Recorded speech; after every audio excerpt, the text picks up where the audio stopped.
আজকে আমার খুতবার বিষয়বস্তু হচ্ছে আত্মীয়তার সম্পর্ক রক্ষা করার একটা দিক নিয়ে, যে সেইটার নমুনাটা কেমন হবে এবং এর মানে কি। কেননা গত খুতবায় আমি আত্মীয়তার সম্পর্ক রক্ষা করার মর্যাদা নিয়ে কথা বলেছিলাম, গুরুত্ব নিয়ে কথা বলেছিলাম, এবং তা এত ব্যাপক সাড়া পেয়েছে। আমাদের মধ্যে যারা শুনেছেন এমন কোনো ব্যক্তি নাই যেটা তার অন্তরকে স্পর্শ না করেছে। কেননা কোরআন এবং হাদিসের বিষয়টাই এমন যেটা মুসলিমের অন্তরে গিয়ে আঘাত লাগে। যখন কোনো ব্যক্তিকে কোরআন দিয়ে উপদেশ দেওয়া হবে আর তার মধ্যে যদি ঈমানের চেতনা থেকে থাকে, তাহলে সেটা তার অন্তরকে নরম করবেই। এটাই হচ্ছে বাস্তব। যেমনটা কোরআনে আল্লাহ সুবহানাহু ওয়া তাআলা বলেছেন যে সূরা ইউনূস 10 নম্বর সূরার 56-57 এই আয়াতগুলোতে আল্লাহ সুবহানাহু ওয়া তাআলা বলেন, কাদ জাআকুম ইয়া আইয়ুহান নাস কাদ জাআকুম মাউইযাতুম মির রাব্বিকুম ওয়া শিফাউন লিমা ফিস সুদুর ওয়া হুদাম ওয়া রাহমাতুল লিল মুমিনিন। তোমরা জেনে নাও, তোমাদের কাছে এই তো একটা উপদেশ বাণী চলে এসেছে এবং যা তোমাদের অন্তরের রোগকে দূর করে দেবে, এবং এর মধ্যে রয়েছে হেদায়াত এবং এর মধ্যে রয়েছে রহমত মুমিনদের জন্য। তো কোরআনে আল্লাহ সুবহানাহু ওয়া তাআলা যে কথাগুলো রেখেছেন এটা মূলত আমাদেরকে হেদায়াত করে যে কোন পথটা সঠিক, কোনটা সঠিক সিদ্ধান্ত, কোন কাজটার গুরুত্ব সবচেয়ে বেশি, হেদায়াত। এবং এই হেদায়াতকে যারা গ্রহণ করবে তারা রহমত প্রাপ্ত হবে। আর এখানে আল্লাহ সুবহানাহু ওয়া তাআলা বলেছেন যেটা তোমার অন্তরকে শুধরে দিবে। তো অন্তরের যতগুলো খারাপি বা যতগুলো রোগ আছে তা এই কোরআন এবং হাদিস দিয়ে চর্চা করলে সেই রোগগুলো থেকে আপনি উঠে আসতে পারবেন। অন্তরের রোগ হচ্ছে কৃপণতা, অন্তরের রোগ হচ্ছে লোভ, অন্তরের রোগ হচ্ছে হিংসা, অন্তরের রোগ হচ্ছে বিদ্বেষ। এগুলো সব দূর হয়ে যাবে যদি কোনো ব্যক্তি কোরআন এবং হাদিস দিয়ে নিজের জীবনটাকে গড়ে। তো বিষয় যখন কোরআন হাদিসের, আর অপর দিকে বিষয়টা হচ্ছে বাপমা ভাই বোন কেন্দ্রিক, তখন যেটা মুসলিমদের অন্তরের অনেক বেশি প্রভাব ফেলে। তো বিষয়টা যেহেতু আত্মীয়তার সম্পর্ক রক্ষা করার, বিষয়টা যেহেতু পিতামাতার মর্যাদা নিয়ে, বিষয়টা যখন রক্তের ভাই বোন চাচা ফুফুকে নিয়ে, তখন সেটা অবশ্যই মুসলিমরা খুব পজিটিভ গ্রহণ করেছে এবং এটা তাদের প্রভাব ফেলেছে। কিন্তু আশ্চর্যের ব্যাপার হচ্ছে কিছু ব্যক্তিকে দেখেছি এর বিপরীত মন্তব্য করতে। তাদের কাছে বিষয়টা একতরফা লেগেছে যে আত্মীয়তার সম্পর্ক রক্ষা করবেন, আপনার সাথে তারা খারাপ আচরণ করলেও, তারা অসন্তুষ্ট হলেও এই বিষয়টা নাকি একতরফা হয়ে গেল। অথচ বিধানটা কি কোনো হুজুরে সাজিয়েছিল? বিধানটা কি এটা আমাদের? অথচ এই বিধানটা তো ছিল আল্লাহর। আল্লাহ বলেছেন পিতামাতার সাথে সদাচরণ করতে, আল্লাহ বলেছেন রক্তের সম্পর্ককে অটুট রাখতে, কিন্তু আপনি এটাকে পজিটিভ নিতে পারেননি। যারা নিতে পারেনি তাদের প্রধান চরিত্রের মধ্যে রয়েছেন ওই সমস্ত নারী যারা কারো না কারো স্ত্রী। সে তো একটা নারী, সে তো একটা মেয়ে ছিল, কন্যা ছিল। যখন সে কারো স্ত্রী হয়েছে, কারো ওয়াইফ, কারো বউ, তার কাছে এটা আপত্তিকর একটা বিষয়। কারণ তার স্বামী যখন আল্লাহর এই আদেশকে মেনে নেবে যে পিতামাতার সাথে সদাচরণ করতে হবে, ভাই বোন আত্মীয় স্বজনের হক রক্ষা করে চলতে হবে, তখন এই স্ত্রীর উপরে কিছুটা ঘাটতি অনুভব হয়। সে কিছুটা দেখতে পাচ্ছে যে তার এগেইনস্টে গিয়ে তার স্বামী কাজটা করতেছে, এই জন্য তার আঘাত লেগেছে। সে বলতেছে বিষয়টা নাকি একতরফা। আর আরেকজন ব্যক্তি যার স্বার্থে আঘাত লেগেছে, এই বিষয়টা তার কাছে একতরফা মনে হচ্ছে। যে একজন ব্যক্তি তার পিতামাতার খেদমত করবে, তা নিজে না খেয়ে প্রয়োজন হলে তার পিতামাতাকে দিবে, এটা তাকে দিতে সে বাধ্য, এই বিধানটা নাকি একতরফা। কার? ওই যেই ব্যক্তির গায়ে আঘাত লেগেছে, স্বার্থে আঘাত লেগেছে। এই জন্য আজকের বিধানটা হবে, বিষয়টা হবে আত্মীয়তার সম্পর্ক রক্ষা করা মানে আপনি কি বুঝেন? এটা একতরফা না কি? এটা আমি আজকে আপনাকে এসে জবাবটা দেব। বিধানটা যেহেতু আল্লাহ সুবহানাহু ওয়া তাআলা, আল্লাহ সুবহানাহু ওয়া তাআলা নিজে তার হকের পরে সবচেয়ে বেশি প্রাধান্য দিয়েছেন পিতামাতাকে, যার পরে আল্লাহর হক। আল্লাহর হক বান্দার পক্ষ থেকে একরকম, আর বান্দাদের মধ্য থেকে বান্দার যে হক পাওয়ার হক রাখে, আপনি যাকে ভালোবাসবেন, আপনি যাকে শ্রদ্ধা করবেন, আপনি যাকে ক্ষমা করবেন, আপনি যাকে তার ঘাটতি পুরা করবেন, আপনি যার সহানুভূতিশীল হবেন, যার খেদমত আপনি করবেন, তার প্রথম পার্সনই হলো বাপ মা, যার মধ্য থেকে আপনার সৃষ্টি হয়েছে। তারপরে এই বাপ মা কেন্দ্রিক তারা অংশ পাবে যারা আপনার ভাই বোন, রক্তের ভাই বোন, যারা আপনার চাচা ফুফু মামা খালা, যারা আপনার নসল থেকে এসেছে, আপনার সন্তান। তো এই কথাগুলো এইভাবে বলাতে সেখানে স্ত্রী শব্দটা বাদ পড়েছে। তো যার ফলে ওই স্ত্রীরা ভেবেছে যে আত্মীয়তার সম্পর্ক রক্ষা করার মধ্যে মনে হয় স্ত্রীরা পড়ে না। বক্তব্যের ধরনটা এমনই তারা বুঝেছে, কিন্তু আমাদের উদ্দেশ্য কি সেটা? বরং আমাদের উদ্দেশ্য হলো আত্মীয়তার সম্পর্ক রক্ষা করা। যেহেতু এখানে সিলাতুল আরহাম বলা হয়েছে, রেহেমের সম্পর্ক যাদের সাথে রক্তের সম্পর্ক, তাদের কথা বলা হয়েছে শাব্দিক অর্থে। কিন্তু স্ত্রীও আপনার হকদার, স্ত্রীও আপনার আত্মীয়, স্ত্রীও আপনার পরিবারের একজন, কিন্তু রক্তের ভিত্তিতে তো না, ওটা তো একটা সম্পর্কের ভিত্তিতে, ওটার আলাদা একটা মান আছে। যখনই ইসলাম নামাজ নিয়ে কথা বলবে, তাই বলে কি সিয়ামের কোনো গুরুত্ব নাই? তাই বলে কি দান সাদকার কোনো গুরুত্ব নাই? জিহাদ নিয়ে যখন কথা বলবে, তখন তো দান সাদকা অন্য কোনো কিছু আসবে না। আবার দান সাদকা নিয়ে যখন কথা বলবে, তখন দেখবেন দান সাদকাই সবচেয়ে শ্রেষ্ঠ ইবাদত। তো ইসলাম যখন যেই বিষয় নিয়ে কথা বলবে, তার সুউচ্চ গুরুত্বটা আপনার কাছে তুলে ধরতে হবে, এটাই আদব। তো স্ত্রীরা কেন এটা ভেবে নিল যে এটা তার খেলাফ বক্তব্য? তো মূলত সে বোঝে নাই তার নাম নিয়ে বলতে হবে কেন। দ্বিতীয়ত হচ্ছে, আমাদের বক্তব্য যারা বোঝেন না, হয় আপনার মাথায় সমস্যা আছে, না হলে আপনার অন্তর খারাপ। মাথায় সমস্যা কেন বললাম? কারণ বিধানটা তো আল্লাহ সুবহানাহু ওয়া তাআলার। আল্লাহ বলেছেন পিতা মাতার খেদমত করতে হবে, আপনার স্ত্রীর এগেইনস্টে গেলেও। আর আপনার অন্তর খারাপ মানে আপনি তো কোরআন হাদিস বুঝেন, কিন্তু আপনার অন্তর খারাপের কারণে আপনি এটাকে ভিন্ন অ্যাঙ্গেলে এই বক্তব্যটাকে নিচ্ছেন। বরং এমনও অনেক স্ত্রী আছে, ছেলে বাপমার সাথে সম্পর্ক ভালো না, স্ত্রী তাকে বোঝায় যে না, তোমার বাপমা তো সম্পর্ক রাখতে হবে। অনেক পুরুষ পোলা আছে যারা তাদের বোনদের সাথে সম্পর্ক খারাপ, তার স্ত্রী তাকে বোঝায় যে তোমার বোন তো, তোমার ভাই তো। তাহলে এই চরিত্রের মানুষও তো আছে। এটা হচ্ছে উত্তম দিক। তো এই জন্য আজকে আমি আপনাকে দেখাবো যে আত্মীয়তার সম্পর্ক রক্ষা করার ক্ষেত্রে আল্লাহ কি বলেছেন আর আপনি কি ভূমিকা পালন করতেছেন, তাহলে আপনার কাছে বিষয়টা ক্লিয়ার হয়ে যাবে। তা আল্লাহ সুবহানাহু ওয়া তাআলা আমাদেরকে বলেছেন আত্মীয়তার সম্পর্ক রক্ষা করার জন্য। আত্মীয়তার সম্পর্ক রক্ষা করা, যেহেতু সিলাতুল আরহাম বলেছি, তাতে বলেছি প্রথম প্রাধান্য পাবে মা, তারপরে পিতা, তারপরে ভাই বোন, তারপরে সন্তান, তারপরে চাচা ফুফু খালা মামা, তারা। স্ত্রীও আপনার আত্মীয়, যেটা ওই বক্তব্যে বলা হয়নি, বা রক্তের সাথে যাদের সম্পর্ক নাই, কিন্তু স্ত্রী আপনার অনেক কাছের আত্মীয়, এবং স্ত্রীরও হক রয়েছে। প্রত্যেকটা ব্যক্তির উপরে তার নিজের হক রয়েছে, তার পিতামাতার হক রয়েছে, তেমনি তার স্ত্রীরও হক রয়েছে। ইসলাম আমাদেরকে সেটা বুঝিয়েছেন। এই ফ্যানটা অফ করে দেন, তার সাউন্ডটা ক্লিয়ার হবে। আল্লাহ সুবহানাহু ওয়া তাআলা প্রত্যেককে আপন আপন মর্যাদা দিয়েছেন। স্ত্রীদের ক্ষেত্রে আমাদের কি শিক্ষা দেওয়া হয়েছে?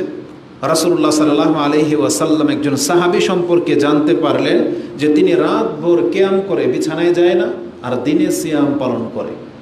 তার মানে স্ত্রীর প্রয়োজনই হয় না। একজন ব্যক্তি যদি দিনে সিয়াম পালন করে, তাহলে সে মেহমানদারি কিভাবে করবে? তার বাসায় কোনো মেহমান আসতেই চাইবে না, কারণ জানে তারা সিয়াম। সে অন্য কোনো সাংগঠনিক কাজ করতেই পারবে না, কারণ সে সিয়াম অবস্থায় আছে। রাসূলুল্লাহ সাল্লাল্লাহু আলাইহি ওয়াসাল্লাম এমন একজন সাহাবী সম্পর্কে জানতে পারলেন, আর তার নাম হচ্ছে আব্দুল ইবনে আমর ইবনুল আস। এই আব্দুল ইবনে আমর ইবনুল আস তিনি এতটা পরহেজগার ব্যক্তি ছিলেন যে সে কন্টিনিউ রাতে তাহাজ্জুদ পড়ে বিছানায় যায় না, আর দিনের বেলায় সিয়াম পালন করে কাটিয়ে দেয়। এই খবর যখন রাসূলুল্লাহ সাল্লাল্লাহু আলাইহি ওয়াসাল্লামের কানে গেল, এখন তিনি বললেন, তুমি কেমনটা করো? বলছেন, না জি ইয়া রাসূলুল্লাহ, আমি এমনটা করি। তখন রাসূলুল্লাহ সাল্লাল্লাহু আলাইহি ওয়াসাল্লাম তাকে উপদেশ দিতে গিয়ে বলেছিলেন, ফালা তাফআল, তুমি এমনটা করবে না যে কন্টিনিউ তুমি সিয়াম রাখবা, সারা জীবন সারা রাত ভরে সালাত পড়বা। ফালা তাফআল, তুমি এমনটা করবে না।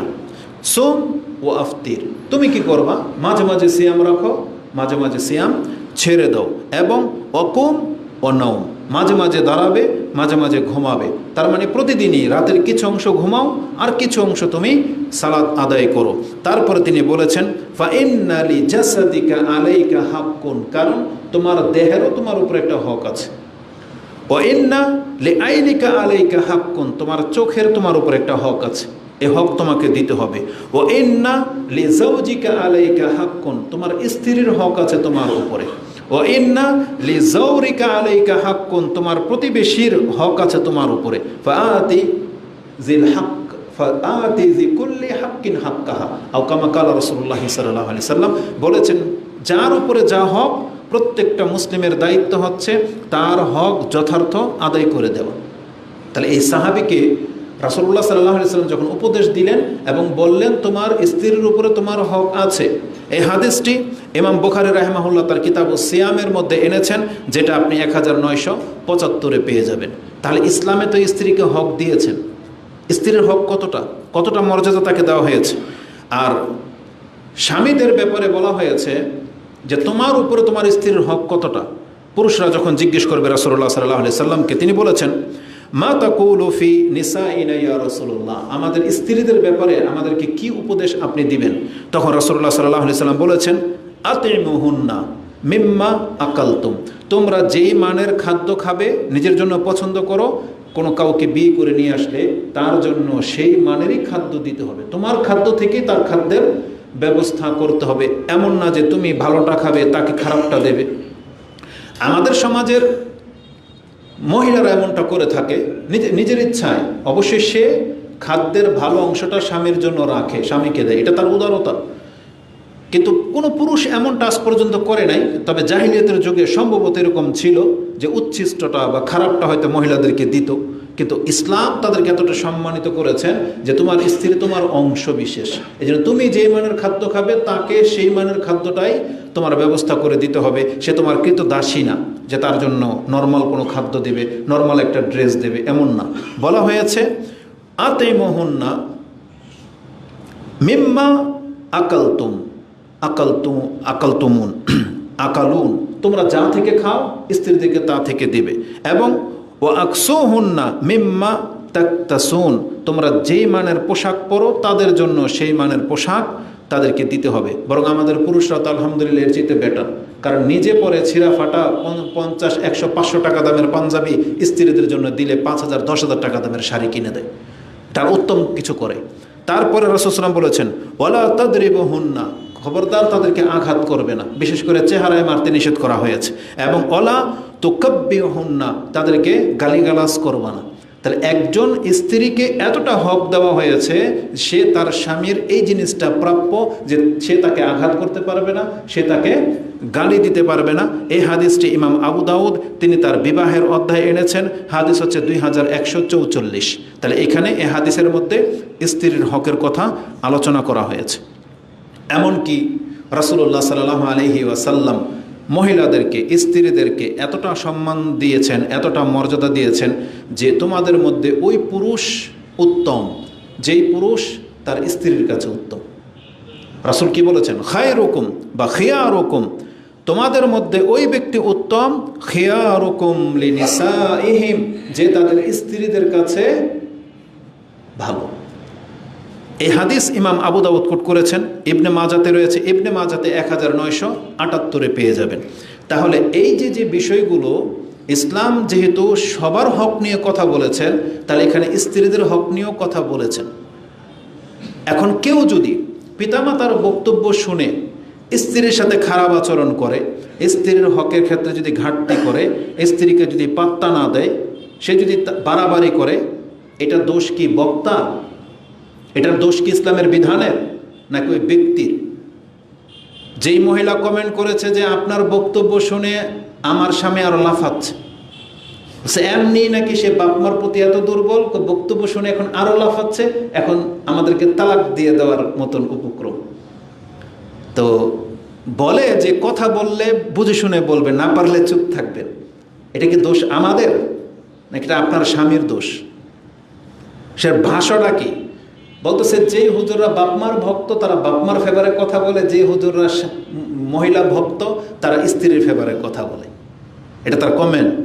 তাহলে আমরা কি বলবো তাকে? তাহলে যেই পুরুষ স্ত্রী ভক্ত, আপনি বাপমা ভক্ত ছেলেটা ছেড়ে দিয়ে বউ ভক্ত এমন একটা পুরুষের কাছে বিয়ে বসে যান। আর আপনার যখন একটা ছেলে আছে, আপনি মা হিসাবে আপনার ছেলেকে কি পরামর্শ দেবেন? আমরা যেটা শেখাই এটা যে পিতামাতার সাথে ভদ্র বা ভালো আচরণ করো, তুমি তোমার এই ক্ষেত্রে তোমার বাবার মতো হবে, নাকি আপনি বলবেন খবরদার তুই কিন্তু তার বাবার মতো হবি না? তার বাবা তার বাপ মাকে অনেক বেশি রেসপেক্ট করে, ভাই বোনদেরকে অনেক বেশি টেক কেয়ার করে, তুই কিন্তু তার বাবার মতো হবি না, এটা বলবেন মা হিসাবে? বলবেন যে তুই তোর ওয়াইফের পা টিপবি, এটা ওয়াইফের হক, এটা বলবেন আপনি মা হিসেবে? আপনার মতো মহিলাই তো আপনিও তো চাইবেন আপনার সন্তানটা ঠিক আপনার স্বামীর মতো হোক, যে তার বাপ মাকে খেদমত করে। আপনিও তো ফিল করেন যে আমার যদি এমন একটা সন্তান হয় যে আমাকে বেশি প্রাধান্য দেবে। এটাই না প্রত্যেক মা চান? তাহলে মা হলে এটাই চাইবেন। এখন স্ত্রী হিসেবে সেটা আপনার কাছে একতরফা বক্তব্য মনে হয়? ইসলামের বিধান নিয়ে খেলতামশা। আর আল্লাহ সুবহানাহু ওয়া তাআলার আইনের ক্ষেত্রে আপনি কথা বলবেন? আপনার হিতাহিত জ্ঞান থাকলে এটা আপনি বলতে পারেন এইভাবে। একজন সন্তানের সবচেয়ে উচ্চ মানের মর্যাদাটাই পাওয়ার হক রাখে তার পিতামাতা। আজকে আপনাকে তালাক দিলে কালকে আপনার মতো মহিলাই এই পুরুষকে গালি দিবেন, তার বিরুদ্ধে কেস ঠুকে দিবেন, আপনি তাকে দেখলে লানত করবেন এবং জালেম বলে উপাধি দিবেন, আপনার মতো মহিলাই। কিন্তু এখন সম্পর্কের ভিত্তিতে আপনি অধিকার খাটাচ্ছেন বেশি। এটা ঠিক যে কিছু মহিলা একটা পুরুষের ক্ষেত্রে অনেক বড় ভূমিকা রাখে। পুরুষের কিছুই ছিল না, বিয়ের পরে তার বাপ মার পক্ষ থেকে বা নিজের পক্ষ থেকে সে অনেক এস্টাবলিশ করে দেয় একজন পুরুষকে। সেই ক্ষেত্রে সেটা বলতে পারে যে সব কিছু করে দিলাম আমরা, এখন আমাকে ইগনোর করে দিয়ে সে তার বাপ ভাই বা বোনদেরকে এত বেশি রেসপেক্ট করে, আমার সাথে খারাপ ব্যবহার করে, এটা সে হতে পারে। তো এটা কার দোষ? এটা ওই ব্যক্তির দোষ। কারণ এই ব্যক্তি বোঝে নাই যে আত্মীয়তার হক সবাইকে যে সমানভাবে দিতে হবে। যে বাপমার ভক্ত তাকেও বলা হয়েছে স্ত্রীর সাথে খারাপ আচরণ না করতে, স্ত্রীর সম্পর্কটা তার অধিকার ঠিক রেখে বাপমার সম্পর্কটাও ঠিক রাখতে বলা হয়েছে। এটা ছিল আমাদের বক্তব্য। কিন্তু আপনি বোঝেন নাই বা আপনি এমন পুরুষ পান নাই, এটার দোষ তো বক্তার না, এটা তো আপনার ফ্যামিলিগত দোষ। আমাদের বহু পুরুষ আছে যারা আলহামদুলিল্লাহ সামর্থ্যবান, বাপ মাকেও টেক কেয়ার করে, স্ত্রীদেরকেও ভালো অবস্থায় রেখেছে। কথার প্রসঙ্গে কথা চলে আসে, যখনই বলা হয় বাপ মার সাথে ভালো আচরণ করা, ভাই বোনদের সাথে ভালো আচরণ করা, সম্পর্ক অটুট রাখা, এই ভাই বোন খালা ফুফু কি সারা জীবন আপনার ঘরে এসে বসে থাকে? তারা তো আসবে বছরে একবার, 6 মাসে একবার, কোনো প্রয়োজন হলে আসে।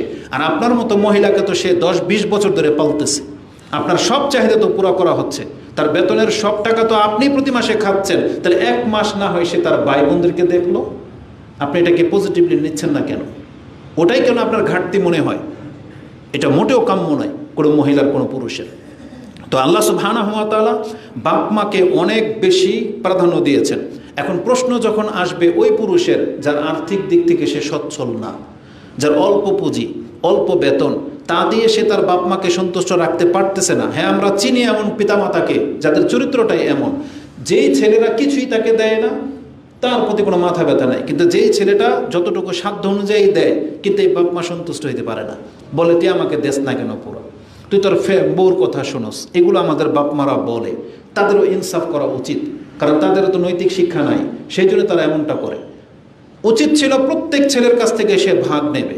তো যেই ছেলেটা পয়সাওয়ালা, যেই ছেলেটা পাওয়ারফুল, সেই ছেলের প্রতি তার কোনো বিদ্বেষ বা কিছু নাই। কিন্তু যেই ছেলেটা দুর্বল, যে ছেলেটা বাপ মাকে রেসপেক্ট করে, ওর উপরে বোঝ আরও বেশি চাপিয়ে দেওয়া হয়। এই সমস্যাগুলোর ফেজ আমরা করি। আর অধিকাংশ মানুষের ইনকাম কম, তা দিয়ে স্ত্রীকে আলাদা বাসায় রেখে বাপ মাকে পালা, চিকিৎসা খরচ, এটা অনেক ব্যয়বহুল হওয়াতে এই পুরুষরা এই বিধানটা পালন করতে হিমশিম খাচ্ছেন, এটা আমরা জানি। এক্ষেত্রে আপনার করণীয় কি? আপনার করণীয় আপনাকে ব্যালেন্স করে চলতে হবে। আপনি ওই আচরণটাই করবেন যেটা আপনার সাথে করা হয়েছিল। আপনি ভুলে গেছেন মায়ের পেট থেকে নিয়ে এত বড় হয়ে যাওয়ার দৃশ্যটা ভুলে গেছেন? আপনি কি ভুলে গেছেন যে আপনার বাপ মা আপনার জন্য কি করেছে, স্যাক্রিফাইস কতটা করেছে? যাদের ঘরে অল্প পুঁজি, আপনার বাপ মা অনেক কিছু তাদের প্রয়োজনটাকে কিন্তু পুরা করেনি। একটা দুধের ডিব্বা যদি 500 টাকা দাম হয়, যে বাবার ইনকাম যদি কম হয়, এমন কোনো ঘটনা ঘটেছে যে আপনার বাবা আপনার সে দুধ এনে দেয়নি? কিন্তু আপনাকে তো দিয়েছে। আপনার বাপ মার অনেক প্রয়োজনগুলো তারা পুরা করেনি, আপনার প্রয়োজনটা পুরা করা হয়েছে। আপনার শিক্ষাগত দিক থেকে, চিকিৎসাগত দিক থেকে আপনার বাপ মা আপনাকে করে যাচ্ছে 30 বছর। 30 বছর। এখন আপনি ইনকাম করতেছেন, আপনার বাপ মা হয়তো বেঁচে থাকবে 10 বছর 20 বছর, তাও প্রতিদিন তার লাগে না। কিন্তু এখন আপনি প্রশ্ন তুললেন যে আমি কাকে দেখব, বউ বাচ্চা স্ত্রী না আমার পিতা মাতা? আপনি ওটাই করবেন যেটা আপনার বাপ মা আপনার সাথে করেছে। ও আহসিন কামা আহসানুল্লাহু ইলাইক, যেটা আল্লাহ বলেছেন, কারণকে করা হয়েছিল। এবং আল্লাহ সুবহানাহু ওয়া তাআলা বলছেন যে উত্তমের বদলা উত্তম ছাড়ার কি হতে পারে, যেটা সূরা রহমানে আপনি পাবেন। তা আল্লাহ সুবহানাহু ওয়া তাআলা আপনার পিতামাতা আপনার সাথে যে আচরণটা করেছে আপনাকে ওটাই করতে বলা হয়েছে। দোয়াতে এটাই আছে, রাব্বিরহামহুমা কামা রাব্বায়ানি সাগীরা। ছোটবেলা আমার উপরে যে ইহসান করা হয়েছিল, আল্লাহ তুমি আমার বাপ মার উপরে এভাবে ইহসান করো। কিন্তু আপনি আজকে ভুলে গেলেন। এই জন্য কাকে প্রাধান্য দিবেন? আপনি প্রয়োজন অনুযায়ী প্রাধান্য দিবেন। একদিকে আপনার সন্তান, আপনার ওয়াইফকে রাখেন, একদিকে যদি আপনার বাপ মা দাঁড়িয়ে যায়, কার প্রয়োজনটা বেশি সেটা আপনাকে দেখতে হবে। বাপ মার প্রয়োজন যদি এখানে বেশি হয়ে যায়, তার চিকিৎসার প্রয়োজন হয়, আর এই ক্ষেত্রে যদি ওই দিন আপনার ঘরের বাজার না করতে হয়, তাহলে আমি মনে করব আপনাকে প্রাধান্য দিতে হবে বাপ মার চিকিৎসাটাকে। ইসলাম এটাই বলতেছে। এখন আপনি এটাকে একতরফা ভাববেন, এটা আপনার ব্যাপার। যারা এটা করে দেখাতে পারবেন আপনি কামিয়াব, জেনে নেন। যদিও বিষয়টা খুব কঠিন, কিন্তু করতে পারলে আপনি কামিয়াব। আপনি ভুলে গেছেন একটা হাদিস, আমি আপনাকে স্মরণ করিয়ে দিই। ওই 3 ব্যক্তির ঘটনা, যে পাহাড়ের গুহার মধ্যে ফেসে গিয়েছিল। তারা একটা ঝড়ের কবলে পড়ে গুহাতে আশ্রয় নিয়েছে, পাহাড় বন্ধ হয়ে গেছে। আল্লাহ যখন কোনো ঘটনা ঘটান বা ওই সংবাদটা যখন আমাদের কাছে দেন, আল্লাহ এটাই শিক্ষা দিতে চাচ্ছেন যে তোমরা এটাই করো, তাহলে তুমি বিপদ থেকে মুক্ত হয়ে যাবে। সেটা কি? 3 ব্যক্তি যখন গুহার মধ্যে আশ্রয় নিয়েছিল, হঠাৎ করে একটা পাথর এসে গুহার মুখটা বন্ধ হয়ে যায়। তখন 3 ব্যক্তি বলাবলি করছিল, আজকে আমাদের বাঁচার উপায় নাই, একটা উপায় আছে, যে তোমার জীবনের সবচেয়ে সৎ কাজ যেটা, সবচেয়ে ভালো কাজ যেটা তুমি আল্লাহর জন্য করেছিলে, আজকে ওই কাজটার বিনিময়ে আল্লাহর কাছে দোয়া করো, হতে পারে আল্লাহ আমাদেরকে উদ্ধার করবেন। এই ভাষাটাই আছে। তারা বলেছিলেন, উনজুর আমালান আমিলতুমুহা লিল্লাহি সালিহাত, তোমরা আল্লাহর জন্য করেছো ওই সমস্ত আমলগুলোকে মাথায় নিয়ে আসো, এবং তার মধ্য থেকে সবচেয়ে বেটার তোমার কাছে যেটা মনে হচ্ছে যে আমি এই কাজটা আমার কাছে সবচেয়ে বেশি ভালো মনে হয়েছে বলে মনে করি, ওটা দিয়ে তুমি আল্লাহর কাছে দোয়া করো। বলা হয়েছে ফাদউল্লাহ বিহা লাআল্লাহু, হতে পারে তিনি ইয়াফরুজাহা, আমাদেরকে তিনি এই পাথর থেকে বের হওয়ার রাস্তা করে দিবেন। তারা তাই করলো। প্রথম ব্যক্তি তিনি আল্লাহর কাছে দোয়া করতে লাগলেন। তিনি বলেছেন, বাংলায় বলে দিয়ে হাদিসটা যেহেতু লম্বা, তিনি বলেছেন, আল্লাহুম্মা ইন্নাহু কানা লিওয়ালিদানে শাইখানে কাবিরানে, আল্লাহ তুমি তো ভালো করে জানো আমার বৃদ্ধ একজন পিতামাতা ছিলেন, এবং আমার সন্তানও আছে, হাদিসে ডিটেলস আছে, সন্তানও আছে, ছোট ছোট সন্তান ছিল। কিন্তু আমি তাদের রিজিকের জন্য ওই বকরি পালতাম, দুধ দহন করে ফিরে এসে তাদেরকে আমি খাবার জোগাতাম। আমি প্রথম যেই কাজটা করতাম, তিনি এখানে বলেছেন, আমি সর্বপ্রথম ওই দুধের পেয়ালাটা এনে আমি আমার পিতামাতার কাছে যেতাম, তাদেরকে প্রাধান্য দিতাম। কোনো দিনই আমার কোনো সন্তানকে টাচ করতে দেইনি। এটা আমার বাপ মার জন্য আমি করেছি। কোনো একদিনের ঘটনা, একটা গাছ পড়ে গেছে, তিনি আসতে লেট হয়ে গেছে, অনেক রাতে তিনি বাসায় ফিরেছেন, এসে যখন দুধের পেয়ালাটা বাপ মার কাছে নিয়ে গেছেন, যে তখন তারা ঘুমিয়েছিলেন, তখন বাচ্চাগুলো এখনও ক্ষুধার্ত, কান্না করতে তার পায়ের নিচে, কিন্তু তিনি বলতেছেন আমি আল্লাহ ভ্রুক্ষেপ করি নাই, যেহেতু আমার নীতি এটা, আমি প্রথম আমার বাপ মাকে দেব, এই জন্য আমি আমার সন্তানের দিকে পর্যন্ত তাকাই নাই। যে তারা ঘুমিয়ে গেছে, আমি তাদের মাথার কাছে দাঁড়িয়ে গেলাম, যে তাদেরকে জাগানোটা আমি অপছন্দ করতেছি, যে তারা খাবে তারপরে এই নিয়ম ভাঙবে না। সকাল হয়ে গেল, ওই অবস্থায় আমি আমার বাপ মাকে প্রথম খাইয়েছি, তারপরে আমার সন্তানদেরকে দিয়েছি। আল্লাহ, এই কাজটা যদি আমি তোমার সন্তুষ্টির জন্য করে থাকি, তাহলে তুমি আমাদেরকে এখান থেকে উদ্ধার করো এবং আকাশ দেখার মতো তৌফিক আমাদেরকে দিয়ে দাও। রাসূল বলতেছেন, পাথরটা সরে গেল, পাথরটা সরে গেল। তাহলে একজন ব্যক্তি বিপদে ফেসে যাচ্ছে, আর আল্লাহ তাকে এখান থেকে উদ্ধার করবেন কিসের ভিত্তিতে? বাপ মার প্রতি এহসান করার কারণে, তাদেরকে এতটা সম্মান দেওয়ার কারণে, যে তাকে প্রাধান্য দেওয়া হবে। আর আজকে আমার বক্তব্যকে, আমাদের বক্তব্যকে আপনি বলতেছেন এটা একতরফা। আপনিও তো একদিন পিতামাতা হবেন, আপনিও তো আপনার সন্তানের কাছে এই রেসপেক্টটা আশা করেন, নাকি সেটা আপনি আশা করেন না? যার সন্তান এমন, তার প্রশংসা করতে হবে। আমাদের ওই প্রত্যেকটা ভাই প্রশংসিত, যারা তার পিতামাতাকে সম্মান করে, যারা তার পিতামাতাকে প্রাধান্য দেয়। আমরাও পিতামাতা হয়েছি, বৃদ্ধ যারা আছেন তারাও পিতামাতা। আজকে মনে হচ্ছে বক্তব্যটা তাদের জন্য না, বরং তাদেরও পিতামাতা আছে, তারাও তাদের পিতামাতার সাথে এমন হওয়া উচিত বা তারা করেছেন। এই জন্য প্রত্যেকটা ব্যক্তি আমরা একসময় বড় হব, আমাদের পিতামাতা আমাদের কাছ থেকে হারিয়ে যাবে। আমি আমার ব্যক্তি এই কথাগুলো মনে পড়লে কষ্ট এই জন্য হয়। একটা সময় আমার আর্থিক দিক থেকে ভালো ছিল না যখন আমার মা ছিল, কিন্তু এখন আমার আর্থিক দিক থেকে আমি সচ্ছল, কিন্তু আমার মা নাই। এখন চাইলেই কি আমি তার কবরে এসে লাগাই দিতে পারবো? চাইলেই কি তার জন্য আমি ভালো দামি ওষুধ এনে দিতে পারবো? এগুলোর কোনো প্রয়োজন আছে তার? কিন্তু কিছুদিন আগে তো এটা আমার কাছে কষ্ট মনে হয়েছিল যে এত টাকা খরচ হয়ে যাচ্ছে, কিন্তু আল্লাহ সুবহানাহু ওয়া তাআলা তো সেটা ছিনিয়ে নিলেন। এই জন্য পিতামাতাকে আল্লাহ সুবহানাহু ওয়া তাআলা জান্নাতের দরজা বলেছেন, যার দরজা খোলা আছে এখন পর্যন্ত আপনি জান্নাতের রাস্তা করে নেন। এটা বন্ধ হয়ে গেলে কিন্তু এই রাস্তা দিয়ে আপনি কোনোদিন জান্নাতে ঢুকতে পারবেন না। এই জন্য এটা হচ্ছে সর্বোচ্চ বিষয় যে যেই ব্যক্তি তার পিতামাতাকে প্রথম প্রাধান্য দেবে, এই হাদিস রাসূল আমাদেরকে জানিয়েছেন। হাদিস তো বুখারী মুসলিমের কিতাবুল বিররি ওয়াল আদব, ইমাম বুখারী রাহিমাহুল্লাহ 5974 এবং মুসলিমে হাদিসটি 6842 রয়েছে। কেন আমাদেরকে জানানো হয়েছে যে তোমরা প্রত্যেকটা ব্যক্তি জেনে রাখো, যেই ব্যক্তি জীবনের সব ক্ষেত্রে বাপ মাকে প্রাধান্য দেবে তাকে আল্লাহ বিপদ মুক্ত করবে, এটা আল্লাহর ওয়াদা। বাপ মা যদি মুশরিকও হয়, বাপ মা মুশরিক হলেও আল্লাহ বলেছেন সে মুশরিক উপরন্তু তোমাকে যদি অনৈতিক কোনো কাজের আদেশ করে, আল্লাহর নাফরমানের আদেশ করে, ফালা তুতিহুমা, তবে তাদের আনুগত্য করবে না, ওয়ালাকিন ওয়াসাহিবুহুমা ফিদ দুনিয়া মারুফা, কিন্তু তাদের সাথে উচ্চবাচ্য করার ক্ষমতা তোমার নাই। তোমার বাপ মা কাফের, জালেম, তোমার সাথে অনেক জুলুম করেছে, তোমাকে ডাস্টবিনে ফেলে দিয়েছে, কিন্তু বড় হয়ে জানতে পেরেছিল এটা তোমার মা। আল্লাহ বলেছেন ওয়াসাহিবুহুমা ফিদ দুনিয়া মারুফা, তার সাথে দুনিয়াতে তোমাকে ভালো আচরণ করতে হবে। এটা প্রত্যেকটা মহিলাকে কান খাড়া করে শুনতে হবে, যারা তাদের স্বামীর এই আচরণে অতিষ্ঠ হয়ে গেছেন, জুলুম মনে করছেন আপনি, না আপনার মাইন্ডকে আপনি ক্লিয়ার করেন। তাকে বরং আপনি ওই মহিলার মতো হন যে তার স্বামীকে বোঝায় যে তুমি তোমার মার সাথে ভালো আচরণ করো, তুমি তোমার পিতার সাথে ভালো আচরণ করো, তুমি তোমার ভাই বোনদেরকে রেসপেক্ট করো, এবং আপনার ঘরে আসতে যেন কোনো বোন, কোনো খালা ফুফু যেন ইতস্তবোধ না করে। আপনাকে এই চরিত্রের মহিলা হইতে হবে, এটাই হচ্ছে কল্যাণ।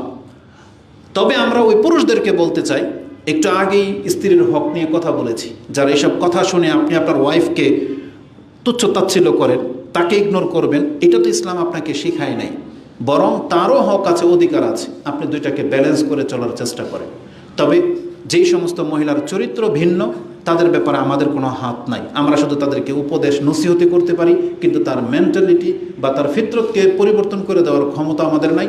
আপনাকে পুরো বিষয়টা বুঝতে হবে যে ইসলাম আসলে বলেছে কি। আমি যখন বলবো যে পিতামাতা, ভাই বোন, আত্মীয় স্বজনের হক আদায় করতে হবে, আপনি আপনার অ্যাঙ্গেল থেকে ভাবেন, আপনার কি বোন নাই, আপনার কি ভাই নাই, তাহলে আপনি আপনারটা আদায় করবেন।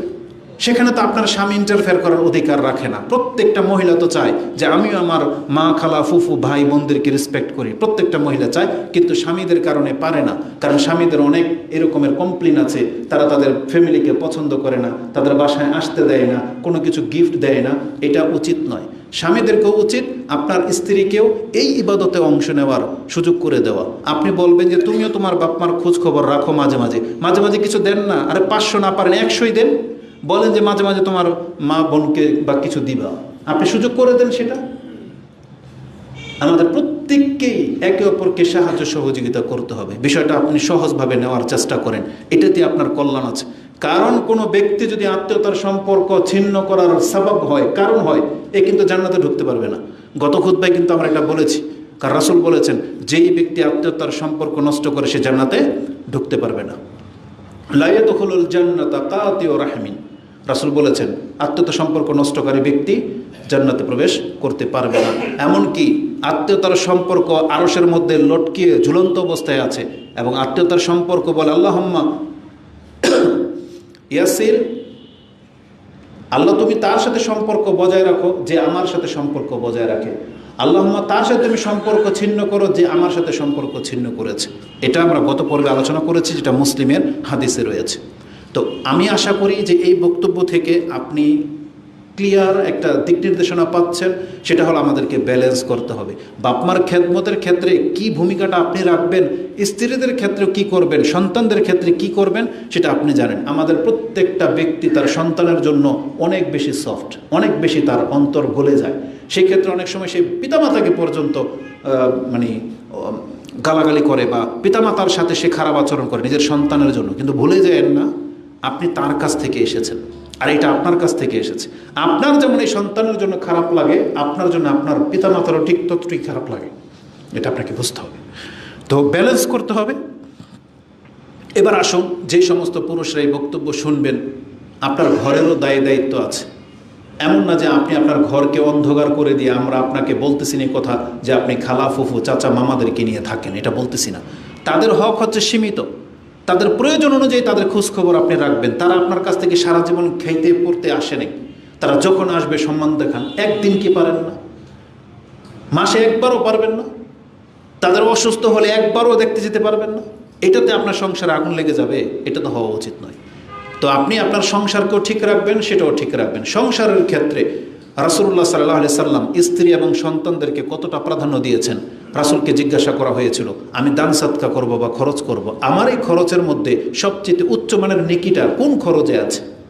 জিহাদে ফিসাবিলিল্লাহ, মসজিদ বানিয়ে দেওয়া, মাদ্রাসা করে দেওয়া, এতিম পালা, কোন খরচে আমার সবচেয়ে বেশি নেকি?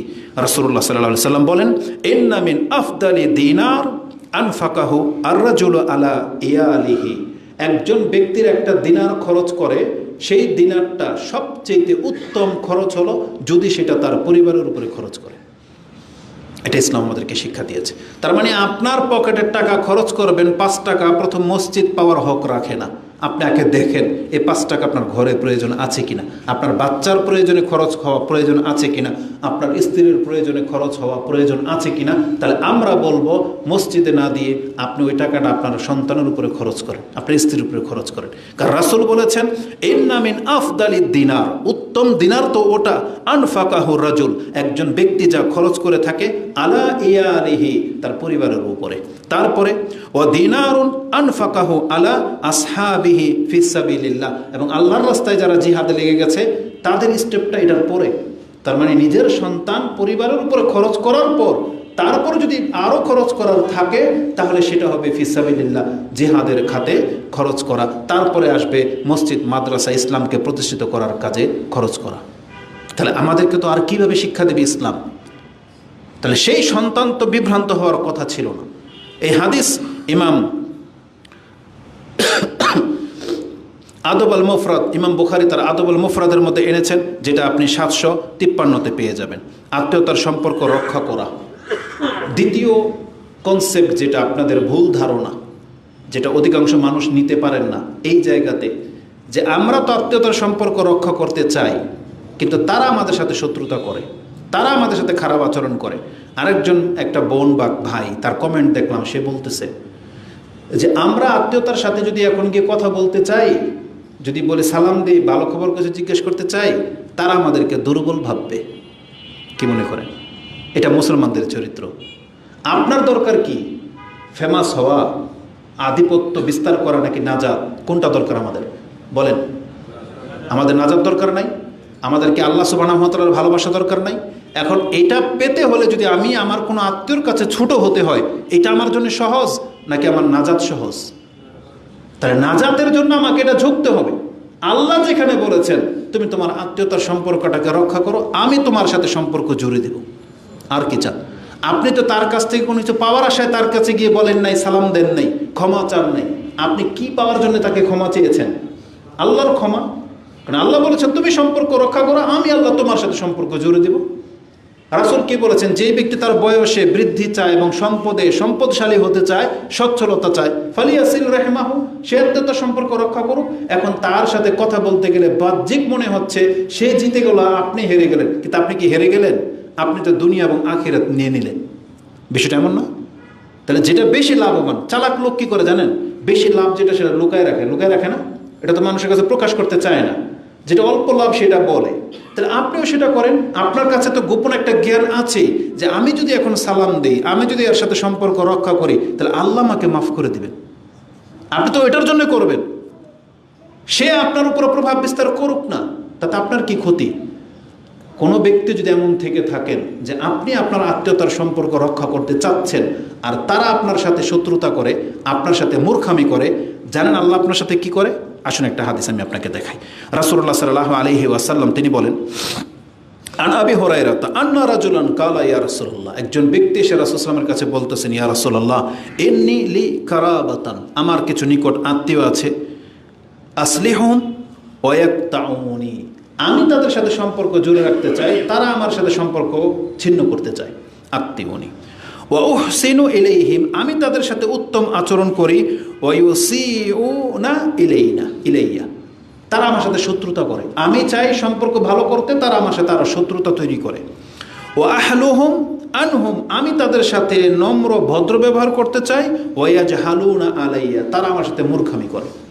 ওই যে যেটা বললেন যে আপনাকে ছোট মনে করবে, আপনাকে তিরস্কার করবে, এ আসছে ঢং অমুক তমুক বলে না, এখন কোনো স্বার্থের জন্য আসছে বা কোনো একটা কিছু বলবে, তাই তো? এটা আপনি ভয় পাচ্ছেন। এই সাহাবিও এটাই বলেছিল যে আমার সাথে এমনটা করা হয়। রাসূল কি বলেছেন? ফাকালা লাইন কুনতা কামা তাকুল, তুমি যেটা বললা বাস্তবিকই যদি এমন হয় যে তুমি সম্পর্ক রাখতে চাচ্ছ, তুমি ভদ্র আচরণ করো, তারা তোমার উপরে জুলুম করে, তারা তোমার সাথে মূর্খামি করে, তাহলে তুমি যেন ফাকান্নামা তুসিফুহুম আল মাল্লা, তুমি যেন তাদের মুখের মধ্যে আগুন ছিটাচ্ছ, গরম ছাই, পরিত্যক্ত ছাই ছিটাচ্ছ। তার মানে সেই ব্যক্তি তোমার আচরণ দ্বারা শুধু লাঞ্ছিতই হবে, সে কোনোদিন সম্মানিত হতে পারবে না।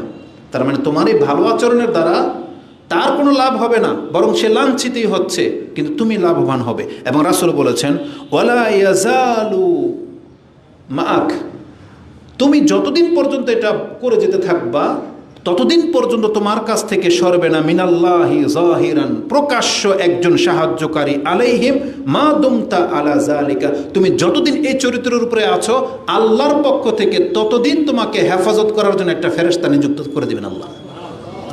এবার করুক না তারা শত্রুতা, এই শত্রুতা আপনার কি ক্ষতি করবে? আপনি সম্পর্ক ভালো রাখতে চাচ্ছেন আর আপনি বলতেছেন তারা শত্রুতা করতে চায়, মূর্খামি করতে চায়, এটা আপনার গা পর্যন্ত আসবে না, এটা এখানে ভাসমান থেকে যাবে।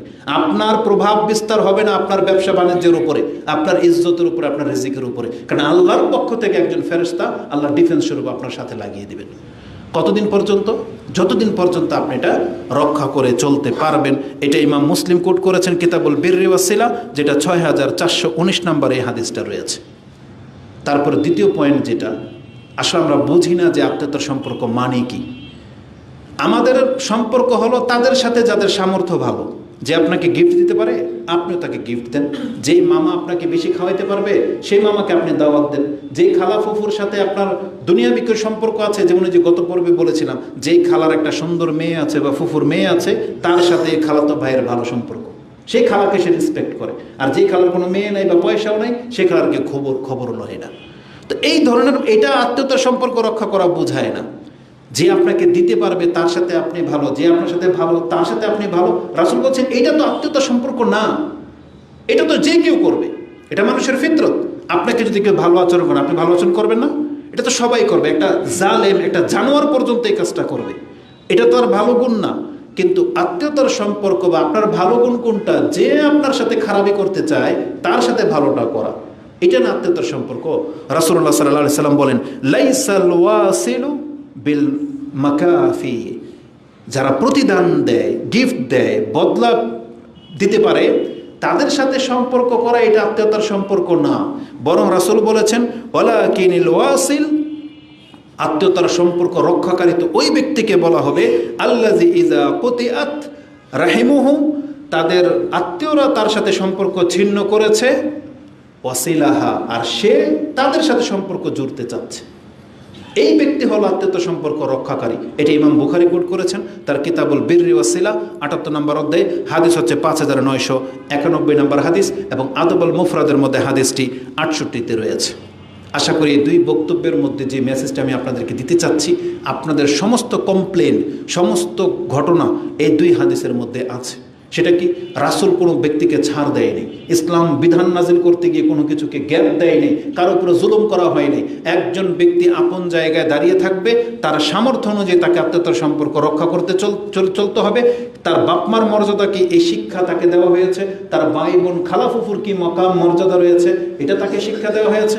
এবং তার ফ্যামিলির উপরে, তার পরিবারের উপরে তার কি দায়িত্ব আছে, এটাও তাকে জানানো হয়েছে। একজন ব্যক্তি যদি নাজাত চান, সম্মান চান, তাহলে প্রত্যেকটা সাইডকে খেয়াল রেখে আপনাকে পথ চলতে হবে, প্রত্যেকটা সাইডকে, যেটা রাসূলুল্লাহ সাল্লাল্লাহু আলাইহি ওয়াসাল্লাম করেছেন, সাহাবা ইকরাম করেছেন। এই জন্য আমাদেরকে ক্ষমার দিকটা সবচেয়ে বেশি প্রাধান্য দিয়ে আসতে হবে। রাসূলুল্লাহ সাল্লাল্লাহু আলাইহি ওয়াসাল্লাম এটাই করেছেন। আমাদেরকে তো হত্যা করতে চায়নি রাসূল সাল্লাল্লাহু, আপনারা সবাই জানেন, প্রকাশ্য রাসূল সাল্লাল্লাহু আলাইহি ওয়াসাল্লামকে হত্যা করতে চেয়েছিল তার বংশের লোকেরা, কিন্তু তিনি ক্ষমতা পাওয়ার পরে কি বলেছিলেন? লা তাসরিবা আলাইকুমুল ইয়াউম, আমি আজকে তোমাদেরকে তিরস্কার পর্যন্ত করব না। এটা না উত্তম চরিত্র? আর আপনার সাথে আমার সাথে কি এমন আচরণ করেছে? আধা হাত জায়গা নিয়ে গেছে, আপনার বাপমার সাথে ঝগড়া লেগেছে কোন একটা কিছু নিয়ে, আপনার এমন কি স্বার্থ সে হাত নষ্ট করে দিয়েছে যে আপনি সম্পর্কটা রাখতে চাচ্ছেন না, যেখানে রাসূলকে হত্যা করতে চেয়েছিল? কি মনে করেন? অতএব যেই ব্যক্তি সম্পর্কটা রক্ষা করতে পারবেন সে কামিয়াব, কারণ আল্লাহ সুবহানাহু ওয়া তাআলার সাথে সম্পর্ক এটা। আপনি ভুলে যেয়েন না, জিসরে জাহান্নাম, যে জাহান্নামের উপরে যে পুল হবে, রাসূল বলেছেন দুইটা সম্পর্ক জাহান্নামের পুলের দুই কিনারায় দাঁড়িয়ে থাকবে, যেটা মানুষকে টেনে ধরবে, জাহান্নাম থেকে টেনে ধরবে তাকে। এক, এই সিলাতুর রহিম, আত্মীয়তার সম্পর্ক সেখানে দাঁড়ানো থাকবে। যারা নষ্ট করেছে এই আত্মীয়তার সম্পর্ক চাবুক রূপে তাকে টেনে জাহান্নামে ফেলে দেবে। এবং যারা রক্ত ঝরিয়েছে, জুলুম করেছে, একে অন্যের হক, সেই হকও সেখানে দাঁড়াবে। এই দুইটা কথা হাদিসে মুসলিমের মধ্যে রয়েছে। তা আল্লাহ সুবহানাহু ওয়া তাআলা আমাদেরকে বোঝার এবং সেই অনুযায়ী আমল করার তৌফিক দান করুন, আমিন। সর্বশেষ একটা পয়েন্ট উল্লেখ করব যে কোন জিনিসটাকে খেয়াল রাখলে আত্মীয়তার সম্পর্ক রক্ষা করা সহজ হবে। আকুলু লিকাউলি হাযা আস্তাগফিরুল্লাহ লি ওয়া লাকুম ওয়া লিসাইরিল মুসলিমিন ফাস্তাগফিরু ইন্নাহু হুয়াল গফুরুর রহিম।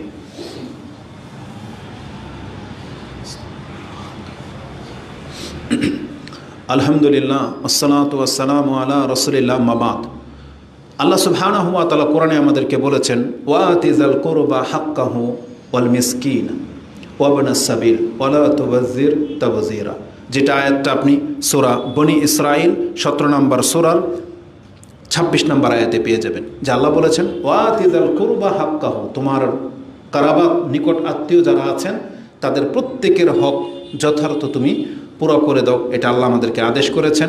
এবং মিসকিনদেরকেও, এবং যারা ওয়াবনাস সাবিল, যারা পথিক রয়েছেন এবং মুজাহিদ রয়েছেন, তাদেরও হক আছে, তাদের হক পুরো করতে আল্লাহ সুবহানাহু ওয়া তাআলা আমাদেরকে আদেশ করেছেন। রাসূলুল্লাহ সাল্লাল্লাহু আলাইহি ওয়াসাল্লাম যে শিক্ষা দিতেন তার মধ্যে থেকে একটা শিক্ষা আব্দুল ইবনে আব্বাস তিনি আমাদেরকে জানাচ্ছেন যে আত্মীয়তার সম্পর্ক রক্ষা করার সহজ একটা পদ্ধতি কি। তিনি বলেছেন, কাল ইবনে আব্বাস রাদিয়াল্লাহু তাআলা আনহুমা, ইহফাজু আনসাবাকুম, তোমরা তোমাদের নাসব নামাকে হিফজ করো, জ্ঞান রাখো, স্মরণ রাখো, সম্পর্ক প্রয়োজন লিখে রাখো। তাসালু আরহামাকুম, এবং তোমাদের আত্মীয়তার সম্পর্ককে বজায় রাখো। নাসব নামা জানা থাকলে কি হবে? আপনার আত্মীয়দেরকে খুঁজে বের করা সহজ হবে। আপনার নাম, আপনার পিতার নাম জানা আছে, আপনার দাদার নাম জানা আছে, কিন্তু অধিকাংশ মানুষ দাদার নাম জানেন না। হয়তো দাদার বাবার নাম জানেন, কিন্তু দাদার নাম জানেন না। ফিকহের মাসলা অনুযায়ী এই 4টা স্টেপ আপনাকে জানা উচিত। যেমন রাসূলুল্লাহ সাল্লাল্লাহু আলাইহি ওয়াসাল্লামকে বলা হয় বনু হাশিম, এরা হচ্ছে বনু হাশিম গোত্রের লোক, তার মানে এটা রাসূল সাল্লাল্লাহু আলাইহি ওয়াসাল্লামের পরদাদা, মানে দাদার নাম হচ্ছিল হাশিম। তো এই পুরো বংশটাকে তিনি রক্ষা করে চলতেন। তাই আব্দুল ইবনে আব্বাস বলতেছেন, ইহফাজু আনসাবাকুম, তোমরা তোমাদের নসব নামাটাকে সংরক্ষণ করো। তাতে দেখতে পাবেন কি জানেন, এই যে পাশাপাশি বসে আছেন না, আপনার দাদার নাম না জানার কারণে আপনি ওনাকে চিনতেছেন না, অথচ আপনার রক্তেরই একজন। আমরা সবাই কিন্তু কারো না কারো রক্তেরই একজন, কিন্তু আমরা চিনতেছি না কেন? কারণ আমাদের ওই যে নসবনামা মনে নাই, চিনি না আমরা। এই জন্য শত্রুতা, একই গ্রামে যখন আপনারা থাকেন, এই জন্য পার্শ্ববর্তী ভাইয়ের সাথে শত্রুতা করতে একটি হিসাব কিতাব করে করবেন, কারণ আপনি হয়তো জানেন না এটা আপনার রক্তেরই কেউ, যার ফলে আমরা জুলুম করে ফেলতেছি। অথচ যখন রক্তের কেউ হতো তখন কিন্তু আপনি থেমে যেতেন, আর এটা তো আমার অমুক চাচা বা অমুক দাদার ছেলে, তখন কিন্তু থেমে যেতেন। আরবদের মধ্যে এই জিনিসটা খুব চরমভাবে আছে, আজও আছে, তারা এটাকে রক্ষা করে চলে। এই জন্য তাদের বংশ পরম্পরার নামগুলো তাদের মুখস্থ থাকে, এবং তারা রক্তের কাউকে পেয়ে গেলে যত স্যাক্রিফাইস করার থাকে তারা স্যাক্রিফাইস করে দেয়। এটা তাদের স্বভাবের মধ্যে আমরা দেখেছি, কিন্তু আমাদের মধ্যে সেটা নাই। এটা নিয়ে আসতে হবে। নসবনামা মনে থাকলে এটা আত্মীয়তার সম্পর্ক রক্ষা করা অত্যন্ত সহজ হয়ে যায়। এবং তিনি বলেছেন, দেখো তোমাদের আত্মীয়তার সম্পর্ক যাদের সাথে আছে এটা রক্ষা করে চলো। এবং তিনি বলেছেন, ফাইন্নাহু লা ইউবদা বিররাহিম ইজা কারুবাত ওয়া ইন কানাত বাঈদাতান। আত্মীয়তার সম্পর্ক রক্ষা করার ইচ্ছা থাকলে এটা অটুট থাকে, যদিও সে তোমার কাছ থেকে অনেক দূরে। একটা নিকট আত্মীয় যদি অনেক দূরে থাকে, আপনার বোনকে বিয়ে দিয়ে দিয়েছেন অনেক দূরে, ভাই থাকে কোন দেশে, মামা কোন দেশে, দূরে দূরে থাকে, কিন্তু আপনার সম্পর্ক রক্ষা করার মেন্টালিটির কারণে আপনার মনে হবে তারা আপনার কাছে আছে, পার্শ্ববর্তী বাড়ি, মনে হচ্ছে যে প্রতিদিন কথা হচ্ছে, দেখা হচ্ছে, প্রয়োজন সব কিছু শেয়ার হচ্ছে, সব কিছু এভরিথিং, তাহলে আপনার কাছে সেটা কাছে মনে হবে। আর আব্দুল্লাহ ইবনে আব্বাস বলেছেন, কিন্তু এর বিপরীত কি হয়? তিনি বলেছেন যে ওয়ালা কোরবা বিহা ইজা বাউদাত, একজন কাছের আত্মীয় দূরে হয়ে যায়, কখন হয়ে যায়? ওয়া ইন কানাত কারিবাতান, অত্যন্ত নিকটের একজন ব্যক্তি ছিল, কিন্তু আপনার আত্মীয়তার সম্পর্ক রক্ষা না করার কারণে সে এতটা দূরে চলে গেছে, মনে হচ্ছে দূরের কোনো ব্যক্তি, দূরের কেউ।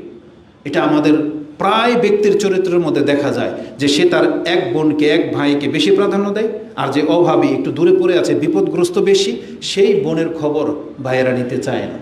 যেই বোনটা তালাকপ্রাপ্ত হয়ে বাবার ঘাড়ে বা ভাইয়ের কাছে ফিরে এসেছে, সেই বোনটাকে সে বোঝা মনে করে, অথচ যেই বোনের কোটি টাকা আছে, আপনার ওই বোনের যে মূল্য, আপনার এই বোনেরও তত মূল্য, বরং এই বোনের আরও বেশি মূল্য, কারণ সে এখন অভাবী, সে এখন ভুক্তভোগী। এজন্য আপনার সদাচরণ, আপনার অর্থ, আপনার সাপোর্ট এই বোন বেশি পাওয়ার হক রাখে, এই খালা বেশি পাওয়ার হক রাখে, এই ফুফু বেশি পাওয়ার হক রাখে। অতএব আমাদের বক্তব্যের ধরন এমন না যে আপনি আপনার স্ত্রীর সাথে খারাপ আচরণ করবেন আর বাপ মাকে নিয়ে নাচানাচি করবেন, যেমনটা ওই বোন কমেন্ট করেছে। না, এটা আমাদের মেসেজ না, বরং প্রত্যেকটা পুরুষকে ইনসাফকারী হতে হবে। আল্লাহ আদল বজায় রাখতে আমাদেরকে বলেছেন। এজন্য আমাদের শিক্ষা অনুযায়ী, সামর্থ্য অনুযায়ী এই সম্পর্কটাকে অটুট রাখতে হবে। আমি আল্লাহ সুবহানাহু ওয়া তাআলার কাছে দোয়া করে আল্লাহ আমাকে এবং আপনাদেরকে এই সম্পর্ক যেন বজায় রাখার তৌফিক দান করেন। আমিন। এটা এত বড় একটা ব্যাপার, রাসূলুল্লাহ সাল্লাল্লাহু আলাইহি ওয়াসাল্লাম, আল্লাহ সুবহানাহু ওয়া তাআলার পরে আমাদের পিতামাতাকে যে বেশি প্রাধান্য দেওয়া হয়েছে। একটা হাদিস শুধু কোট করে শেষ করে দিচ্ছি। আল মুগীরা ইবনে শুবা তিনি বলেন, আনি নবী সাল্লাল্লাহু আলাইহি ওয়াসাল্লাম ক্বালা